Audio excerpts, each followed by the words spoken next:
उघड कारभार, कायद्याचा धाक दाखवताच 30 जुलैचा वायदा. नवापूर शहरातील महावितरणचा कारभार पार कोलमडला असून वारंवार होणारी वीज गुल आणि कमी जास्त व्होल्टेजमुळे व्यापारी आणि नागरिक अक्षरशः होरपळून निघाले आहेत. या शॉक देणाऱ्या कारभाराविरोधात नवापूर मर्चंट असोसिएशनने थेट विद्युत अधिनियम 2003चा बडगा उगारत महावितरणाला त्यांची कायदेशीर कर्तव्ये काय आहेत याची जाणीव करून दिली. हे निवेदन देताना शहरातील व्यापारी आणि व्यापारी असोसिएशनचे पदाधिकारी मोठ्या संख्येने उपस्थित होते.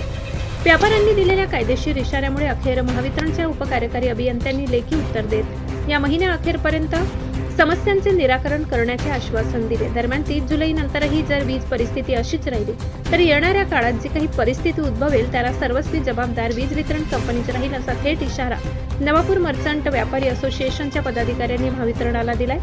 आतापर्यंत झोपेचे सोंग घेणाऱ्या महावितरणाला कायद्याची भाषा समजली असून दिलेला वायदा पाळला जातो की पुन्हा नवापूरकरांना अंधारात ढकलले जाते याकडे सर्वांचे लक्ष लागले. ब्युरो रिपोर्ट, नवापूर गर्जना न्यूज चॅनल नेटवर्क.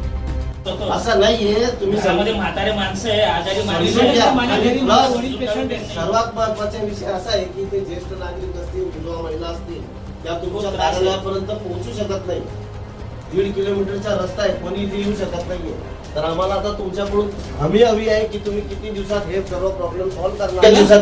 इतक्या दिवसात आम्हाला मी तुमचे सर्व प्रॉब्लेम सॉल्व्ह उद्या देतो मी तुम्हाला. उद्या सकाळी होणार, अशा पद्धतीने करावं लागेल.